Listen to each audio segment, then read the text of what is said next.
mutuwan nan da ta yawaita kanan ce ga Allah kullum rusa kuka nake, dalilin da yasa nake kuka har yanzu matashi ne bai yi aure ba, kuma manzo Allah sallallahu ta'ala alaihi wa alihi wa sallam yana tausaya wa matashin da zai mutu bai yi aure ba.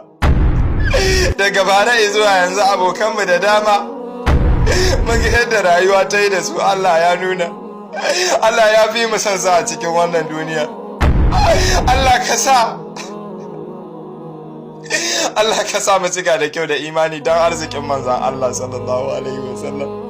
Duk wanda bai aure ba Allah ka bashi ikon yi, domin ko bayan mutuwarsa an samu waɗanda za su rika tunawa da shi suna masa addu'a.